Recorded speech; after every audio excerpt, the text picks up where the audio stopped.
going to be making a Thai sort of coleslaw. It's my variation, sort of the Asian flavored, and I have in here already 8 cups of the Napa cabbage. You could use bok choy, and then I just put in 3 grated carrots. Now I know if you've got those little tiny wimpy carrots that come in those bags, you probably should do more than just 3, okay? And then I have 1 apple, and it's just an average size apple. This got grated a little while ago, so it started to turn a little bit brown, but it's okay because I was busy making your chicken. And I'm going to mix this all up here together. And the red, I used the red apple because I like the color, and so I left the peeling on. And when I grate it, I grate around the apple so that every single slice has a little bit of the red on it. And it really adds a fantastic color to this salad. And then the next thing I'm going to do, I mean, just look at that. That just already looks so beautiful.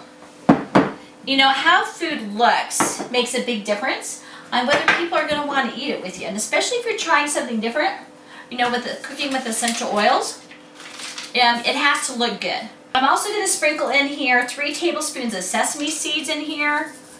And we'll mix those up more when we put the dressing on there.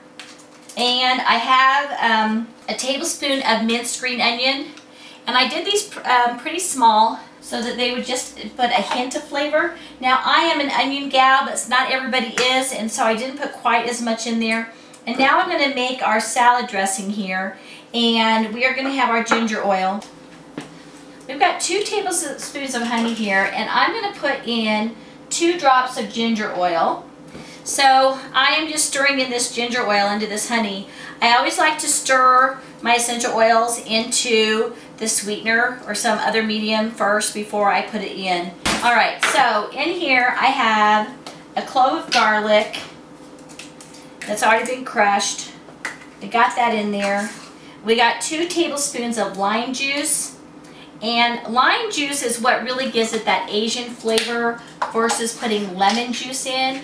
And I usually use lemon juice in more of Spanish kind of dishes. And then I like lime juice in the other ones in Asian. And we have, and I'm going to put some lime juice in the salad dressing, but I'm also putting lime juice just on here first.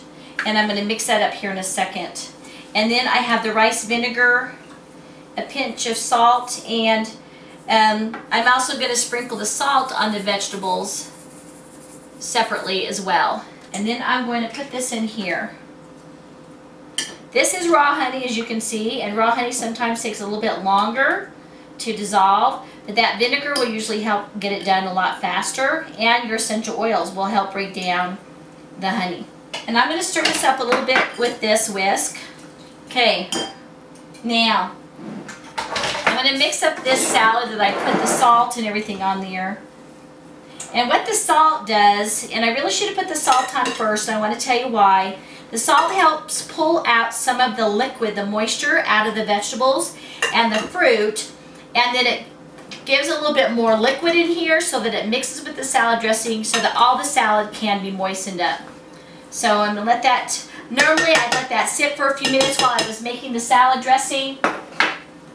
And so I've got that salad dressing. We've got still a little bit of honey on the bottom here.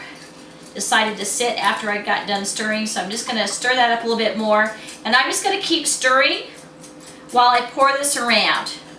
And that is another trick. Stir while you pour so that you know that essential oil is mixed in there really, really good. Now I'm going to mix up this salad, and I'm doing more of a folding. See, I go underneath and I just flip it over. And that's what you want to do, so that you don't, you know, mush everything up. Alright, now what you're going to do is you're going to cover this and put it in the fridge for, I would say at least an hour. And all of those flavors are going to marry together, and it is going to be absolutely scrumptious. So you're going to have this with your chicken and your ginger limeade, and we're going to be making later on egg drop soup. And so it's a perfect dish for Mother's Day for the special woman in your life. And if that special woman is you, well, happy Mother's Day to you. And you guys have a fabulous Mother's Day.